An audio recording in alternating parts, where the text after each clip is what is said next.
Hi, I'm Jay Jones. Uh, Jenna and I will be starting a new podcast soon called Black and White Truthcast. Right now, I'm still recording and preparing videos from interviews that I did under the umbrella of Treadmill Talks, special episodes called Cardio Fuel Up with Friends. This episode that you're about to see is about a friend of mine and named Angela Dunn, and how she's been anchored through really tough times, a season of loss, and how she's looked within for God to speak to her an answer of how to make it through the storm. But I just wanted to make sure that you understand and that you get to know that we are in preparation for a new podcast. Myself and my friend Jenna Ditch. It's called Black and White Truthcast. And it's not about skin color at all. It's about the unchanging anchor. It's about the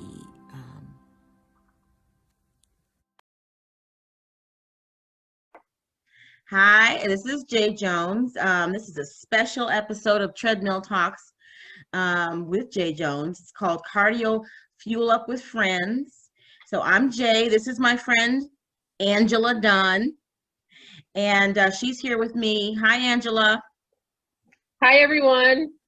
Okay, so if you could just tell everybody a little bit about who you are so they know, they can have an idea of who my friend is. Sure. Well, I'm Jay's favorite friend. I'm a brand new nurse, a mom of 3, recently divorced, Christian, and that's about it. Yeah. Okay, so Angela, I told you this season 1 of Treadmill Talks is looking within. And so under that whole umbrella, we're just going through every episode talking about a different thing. And I really wanted to give you an opportunity to share something that's on your heart right now. What is in this hour, in this season, that you feel, that you're just feeling a whole lot that you want to talk about today? So I would say that during this season, the main thing for me is how do I stay focused when you're having like traumatic experiences happening consecutively, and not allowing those things to cause you to despair or lose hope. What can you find to grab onto that will push you through it to the other side? So I would say that is the topic for my season. Well, I would say it's a trifecta. So for me, that was my children, but school and God. So those 3 things holding me together during it. So sometimes you have to sort of shelf your feelings in order to make it through to the other side of what's happening, and to be able to focus on the task at hand that you have to complete. So for me, during times like that, you feel like there's so little that you can control or that you have control over. So what was the one thing that I possibly had some sort of control over in my life at the time, was school. No one could really take that away from me. So I really poured myself into that, and it's what helped me wake up in the morning. I had to get up. I had to go to school. I had to study, and I really it almost saved me because I had to push everything aside in order to be successful in school through it all. So through it all, I just want to back up a tiny bit. it sounds like what you're saying is this is a season of loss, and that Yes. in this season of loss, a number of things have happened that have caused you, as you look inside, to say, what is my anchor? But in a strange way, you're, well, or not, I don't want to call it strange, but in your way has been kind of saying, okay, school, you are my anchor. Emotions, I shelve you, right? Yeah, and that's not to say that you don't feel anything through it either.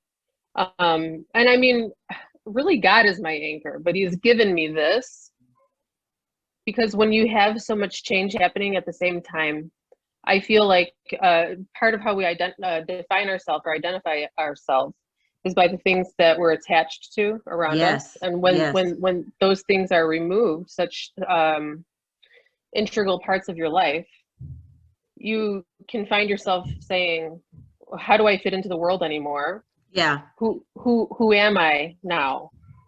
You know, I don't know if do you want me to mention the losses or It's up to you, just, sweetheart. yeah, I mean, that's fine. So in the last 3 years, I guess, I lost my father-in-law, my uncle, our dog. Went through a divorce, which was just finalized. For medical reasons, I had to have a total hysterectomy. As women, we can understand that kind of loss. I moved out of my house, so the loss of the home that I created with my family. I lost my mother-in-law, my grandmother, my father, and now my aunt. So all within this short period. And my identity as a wife, you know, losing my husband, you know, a lot of loss. Oh, and my job as well. My boss retired, so letting go of that, and just recreating myself through that. I just talked with a friend, and she had kind of it's eerily similar story. Christian, Yeah, divorced, lost her home, lost her job, was in a food pantry line. One of the most prophetic voices I've ever come across. And I just said, this has got to be a spiritual thing. I mean, for to try to destroy something awesome. I mean, for all of these things, these crushing blows to come at the same time. I talked to, I don't know if that means anything, but I talked to I was talking to another friend of mine recently who lost her brother to drugs. I think you know. right. Yeah. And Mm-hmm. And we were talking about how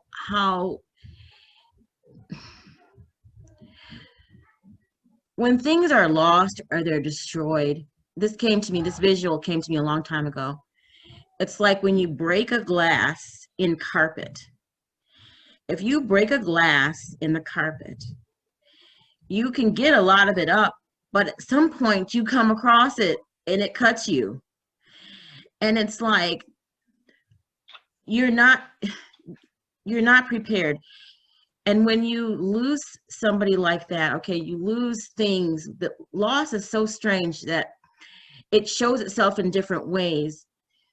It's like she was saying how not having her brother is like she's lost a period of her life, because the way that the way your life works is really like how you share those stories, how you remember those stories, how you go, you remember when. And Yeah. like not having her brother, and when she said that to me, I totally got that, because there's just a whole part of my life that if my brother wasn't here for us to do that, to go back and forth like that. Yeah. I mean, so when you're talking about your identity, being feeling like, Connected. yeah, it just feels like, well, who am I? Right. Because so much of, you don't think of yourself that way until you know what I mean, until it plays out and you say, oh my goodness. It's almost like a myth now, because it's like you don't bounce it off of somebody and they bounce it back at you and say, yeah, that is real. Right. Yeah. And then you have to reattach yourself to something else or other Yeah. things or people. And it's a little bit different then, because you have this maybe backdrop of, well, that's the thing that's temporary about life. And so I thought to myself through this whole mess also about how the only constant is Christ, Yes. you know, and everything breaks or is breakable. Everything is breakable except Christ. And so that Is can that a good feeling, or is that a well, I was just gonna lonely say, feeling? on one hand, it is a comfort. There's something reliable to turn to, someone reliable that is always there. But if you take your focus off of that, or if you maybe cling to something else, then it can be scary and feel unstable, because the world is unstable. But maybe it's also freeing, and I don't know, because I'm not on the other side of all of this anyways yet, even. Right. I'm still having to shelf a lot of it because I have my test coming up next month, which I need to be studying for. So I have to, how we're supposed to, or I shouldn't say we're supposed to, but it's good to have some sort of control over your mind, to be able to wrestle your mind into a place. So I have to wrestle my mind into a place to tell myself, failing is not an option. You will pass this test. Do what you have to do, get up and do it. Yes. So that's my kind of mindset right now. Do you feel at the end of yourself? Yes. Jay, I wake up and I just say, there's only take care of the kids, study for your test. If anything else in the day gets done, bonus. But I don't have, I feel tired all the time. I feel the weight of everything, basically. Right. All the time. And I just, there's not much I can really handle outside of that. I can't handle anything outside of that at this point. Does that leave any room for hope? Or is that something that you just don't even consider? No, it does, because I know that it's temporary. I know it's temporary. It's just for now. It's not for always. It's just a special season, Yeah. And so I've had to push people away a lot. Some of my relationships didn't make it through all of this, and some of them did, and maybe some of those ones will come back around in the future. Who knows, right? I tend to think that crises happen in your life. Is that how you pluralize that? Crises? I tend to think that. Sounds good, Jay. Right? I think I try to sound smart. I think they happen. I think they happen in your life. And how can I say this? I do mean this. I was thinking, do I mean this? I do mean this. Crisis, I think, come in your life to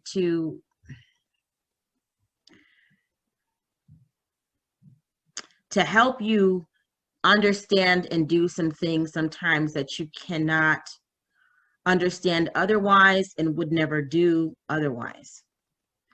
Yes. And that is not to say that God says, I think I'll take her brother. I think I'll, you know what I mean? That's not what I'm trying to say. I'm saying, right, though, that I do think, and it's not to do with God, but more to do with how we are, that if those things did not happen, that just certain changes would not occur that need to occur in growth. And I also tend to think this after a lot of losing friends. I haven't lost anyone the way you've lost people, but I've lost a lot of friends. Right. I've lost lots and lots of friends. And I don't even know if I'm like, am I able to keep a friend, God? I mean, am I able to, can I keep a friend, God? I think I almost think that it's just been purging and purging and saying you keep wanting to have books on your shelf instead of having the right books. Do you know what I mean? Like, Yeah, placeholders. yes. And so when you're saying, do I think these people will come back? But maybe they will, but maybe they shouldn't. Right. Does that sound harsh? I mean, No, and in some cases I think you're right. But I also find in my life sometimes there's certain friends that come in and out of your life for whatever seasons. And I'm one of those friends in a lot of people's lives too, because I tend to fall off the map and sort of disappear every now and then. Yeah, and then I pop up, surprise. no, I mean me. I mean, I do the same. I do the same. That's what I know. That's what I'm talking about. Right? You get me. Life gets a little overwhelming, and I just kind of retreat into my cave or whatever. Yes, we're cave dwellers. So it's like, well, people who have known me for some time, they know that I do this, and they get it. And sometimes months will go by, or maybe longer than months, but I always can pick up where I leave off, though, with people. When you're looking in right now, what do you feel like? Do you feel like you're learning anything about yourself? Yes. Yes, I do think that through this season, I have become stronger. And I don't say that in an abstract way. I mean, I have been learning to set boundaries and to stand up for myself more than I normally would. I like to keep the peace. And so when you are that way, you can allow things in your life that you don't want in your life, or yourself to be walked over. And so I'm learning how to honor myself in this season. And so there's growth happening. I'm maturing. That's what I'm trying to say. Awesome. So am I. I think I'm looking in and I'm like, okay, I'm maturing, so hopefully that will continue, and I can hopefully see a good contrast from, pre this season and post this season once I get to post. And going through school has really grown me a lot, even, and that has helped, I think, with my self-worth and my self-esteem, because it's a very difficult program, and half the people don't make it. So the fact that I am this age, because I'm 40, and went back to school, and through all of those things that I mentioned, graduated nursing school. I'll pat myself on the back a little for that one, know. For real. Yeah. I lost my thought. I think it's awesome that you've done all these things and that you're still going forward. And I love hearing that you're getting some self-confidence. I know where I was going. Thank you, God, the Holy Spirit. Do you feel like you said sometimes you allow things in your life that you maybe should not? Let me ask you, because you said in the beginning, I'm a divorced Christian. Do you think sometimes that we take that to mean we should be walked over, like we should be like we don't have any, I don't know how to explain it, but we're so nice to the point of it's a flaw, and it's not even godly. Like my girlfriend just said, love, God's love is fierce, and it has dimension, and it is bold. I mean, there's a lot of things about it that sometimes we're doormats and we call it humility, Right. or we call it Christian. Right. And I don't, yeah, that's a good question. I haven't really unpacked whether that has to do with me seeing myself as a Christian or what it is, you know, because I think of myself before and how I was pretty bold and, you know, Right. mouthy, fierce and everything. And, you know, maybe this is part of like, you know, smoothing it or something. But I guess the other part though too is the whole perspective of when you're in one place and you swing to the total other side, Yeah. and there's this sort of safety, you know, that you feel in you know, maybe you had whatever your past is, then as a Christian it's like you know, and I'm not sure, I can only speak for myself, okay, Yeah, so go ahead. replacing it with all these, you know, good things that you're doing, and not to say that they didn't have their place, but like, you know, going to church or going to Bible study, reading, praying, worshiping. I'm not okay, so I'm not saying that those things are not important, but sometimes I think that we attach God's love to our actions. Now, through all of the things that have happened, I have lost those habits. And so in this season, another area of growth for me really is understanding that I have value in God's eyes, and it's not contingent on those things, and that God's love is for me and not necessarily, you know, for being a good Christian, you know. Yeah, And so that's kind of a big deal. it's a big deal. To be a weathered Christian is different than being maybe like a baby Christian, a new Christian. When you go through things that you don't anticipate ever going through. I never thought I would go through a divorce. Most Christians don't. Most people don't. You don't get married to get divorced, right? Right. But it's like the unthinkable. And I'm here, and so that's a My lot to. That's a whole lot. My girl who I just was chatting with, she said that after all these losses that she experienced, that God showed her, no, yes, he showed her a graveyard, and he was there with her in the graveyard. And on the headstones were all the things that she had thought her life was going to look like and that were going to be part of her life that were no longer part of her life. And he said to her in this vision, now you have a choice. Is this going to be a place of the dead? And are you going to climb into one of these places here and die, and be a victim? Or are you going to see this or remind yourself that in a place where a lot of things have died, like, you know, like compost and things like that, it can make the earth fertile for Right. growth, for a new beginning.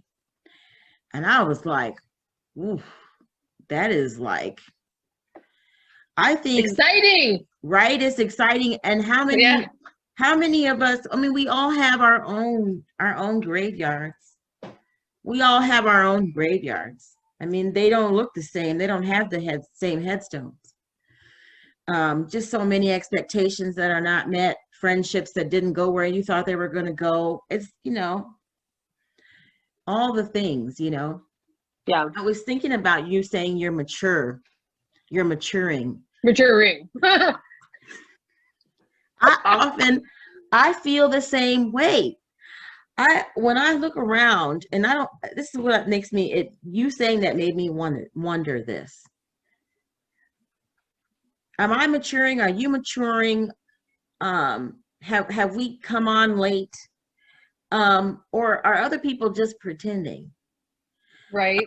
You know what I mean? Because honestly, it's hard for me to believe that, I just, for some reason, it took me till 43.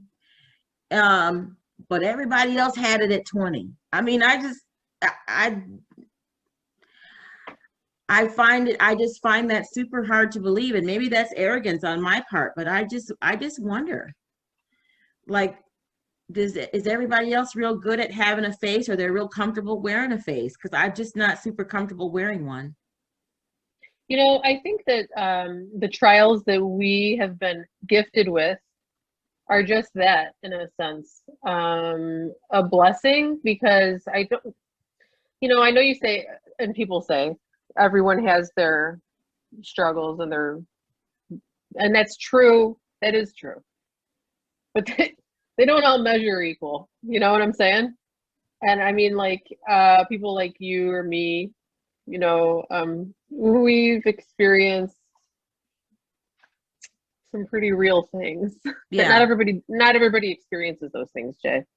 Not everybody walks through some of the things that, we've walked through, and haven't had to contend with that. And so I don't really think it's that they always have a fake face, maybe, but I think that it's just maybe we have a broader perspective.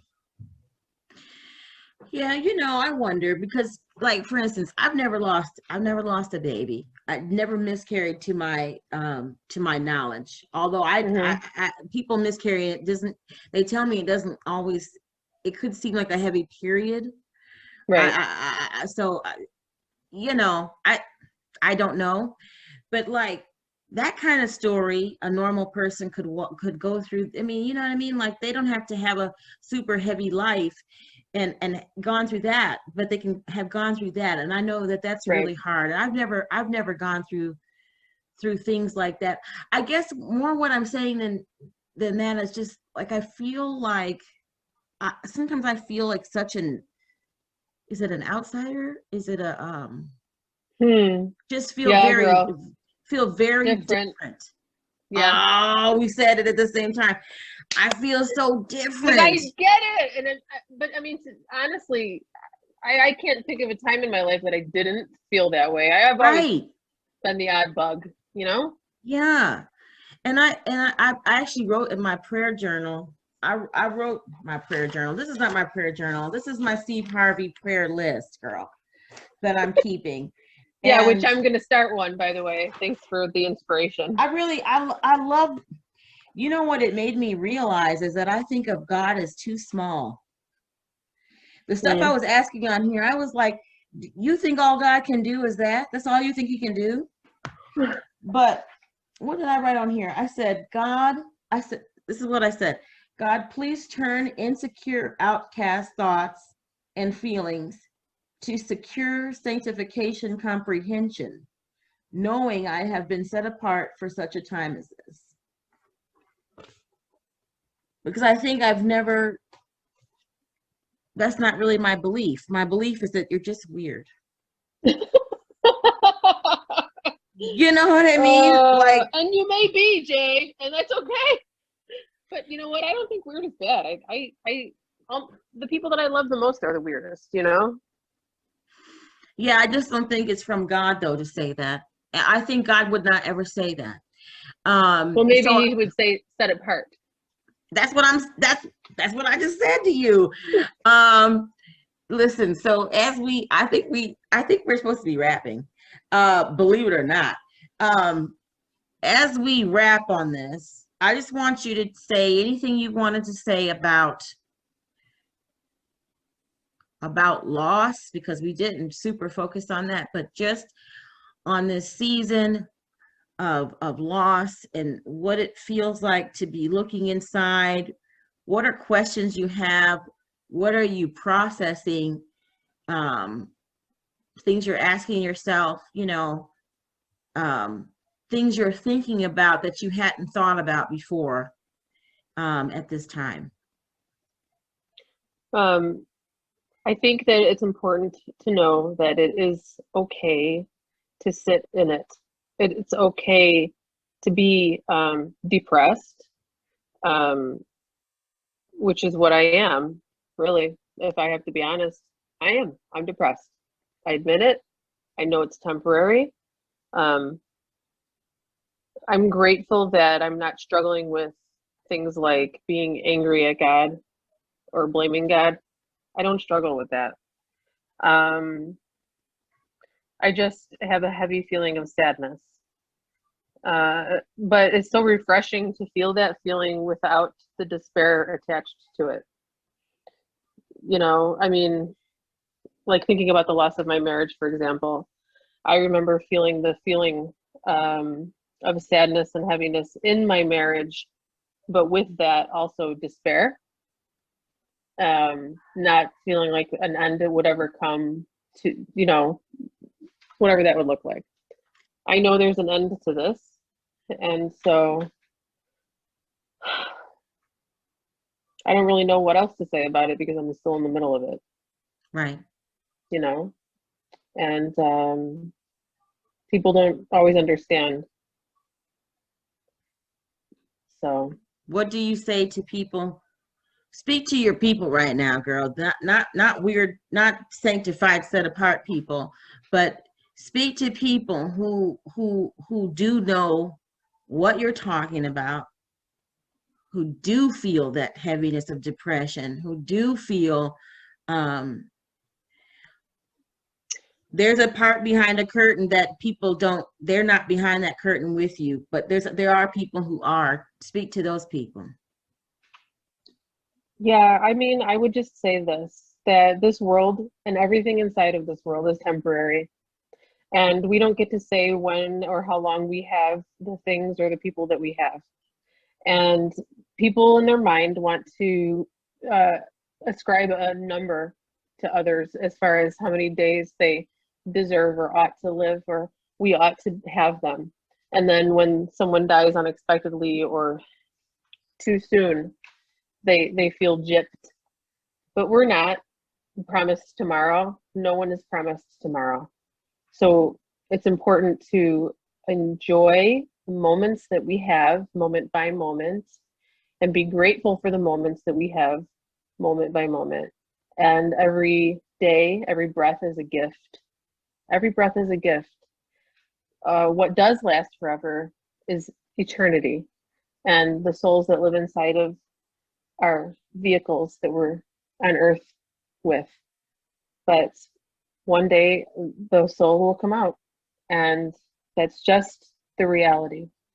So we just have to not hold on as tightly, knowing that we eventually have to let go, whatever time that happens. Oh, wow. That's a really, I did not expect you to say that. How do you not hold on tight? And that's You where meant hold shaping, everything in an open hand. Oh, you mean hold everything in an open hand like it belongs to God. Is that what you mean? Is that what you mean?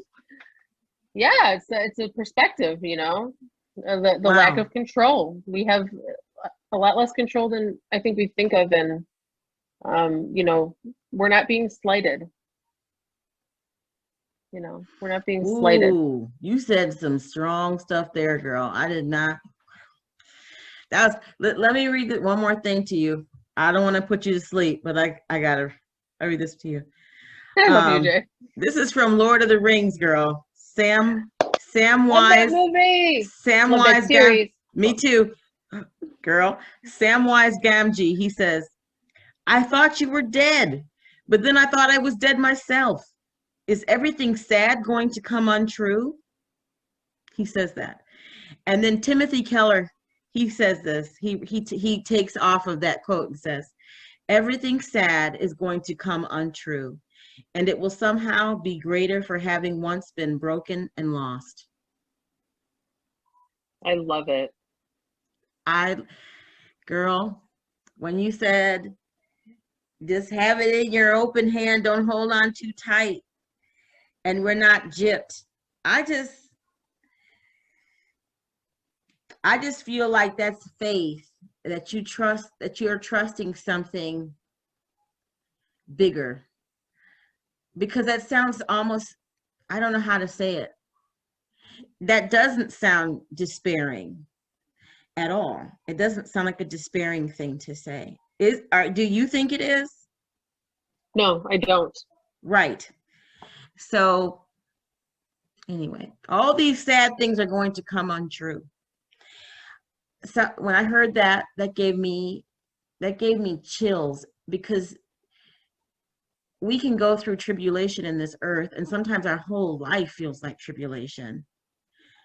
You know what I mean? Like, it can be really hard.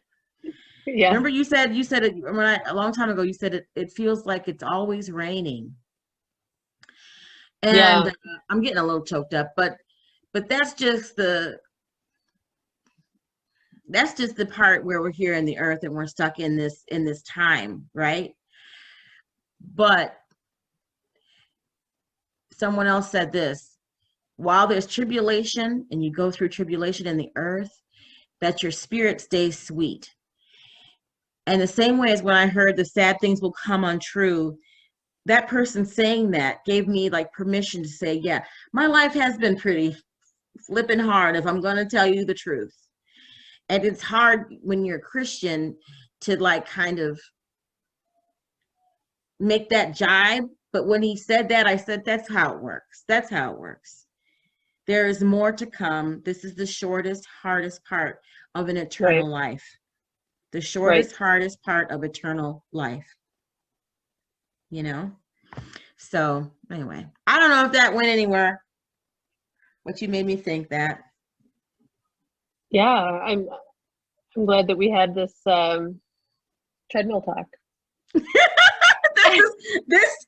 This is the cardio fuel up, girl.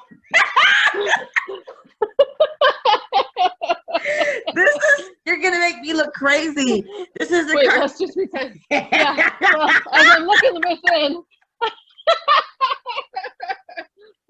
I hope you all got a little something from my soul.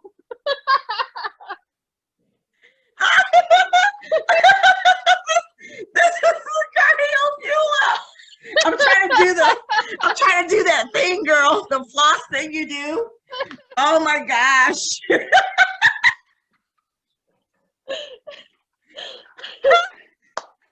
You know what? You're a gift, and people like you in my life get me through it. You got me through many dark days. Many dark days. Well, listen, without me, that you have come this far, girl, it's such an answer to prayer to hear you say some of the things that you're saying. And that I can't believe that after all these boulders hurled at you, that these things have still come. I honestly, am I making sense? You wouldn't think that. I would think you would be crushed. I would think you would be, but you know, I've told you this before, and you can never believe it when you're the person. You can never believe it when it's you and someone's telling you that. But I'm telling you, God has so much on your life. He has so much. You know what I mean? I know. I remember you telling me, like, whoa, girl, what is the devil trying to hold back? He is. And he is. Man, he is. Before when all this stuff would happen, and it's always like, but wait, there's more. But wait, there's more. I know, because you won't stop, because you won't lay down, because you won't lay down. When you contend with the devil, warrior, get ready. When you contend with the devil, if everything was flowing for you well, girl, you might be walking in the wrong direction, honestly. I mean, I must be going in the perfect direction then, Cecilia Jones. I don't want to laugh. Don't make me laugh. Remember those eyes you told me? Yes, girl. Whoa! When I mess with you and you're not agreeing with something, I am wow. Them eyes, them blue eyes come on me like that, girl. I know. I will run up out of here. She don't lay down. I thought about that day. I'm like, you are yes. You have some woo, girl. Yes, you are a warrior. You really are a warrior, and I'm grateful that you have not been crushed, that you are not despairing. I'm not saying you never despair, because I'll tell somebody 1 minute, oh, I'm fine, I'm good. And the next minute, I'm in a whole other place. So I get that. I have struggled with suicidal thoughts and actions, and you know the things, girl. And the good thing about me and my maturity is I recognize when that's coming, because he always uses the same things again and again. It's the same. And so even while it does affect me powerfully and I feel it heavily, I know what's Yes. happening. You know what I'm saying? Yeah. So, well, anyway, I love you. I've gone I on love you. past the point. We Mwah! always do. Mwah, mwah, mwah. Okay, study for your My test. NCLEX, my test, yes. Yeah, study for your test, gorgeous. And I love how you did this with the phone and whatnot. I should tell everybody, do it on your phone. It's much clearer and cleaner. It worked out really great, actually. All right, It listen, was it was good to hang out with you. Thank you. I'm honored. Love you to pieces. I didn't say the same. Same. I'm going to stop this recording now. Hi again, this is Jay. I hope you enjoyed Angela and her testimony. It's a very special story to me. It touches my heart. I hope it touched yours. I just want to remind you once again that we will be Jenna and I will be starting a new podcast called Black and White Truth Cast. We'll be talking about the black and white truth from the Bible. And I hope you'll join us there.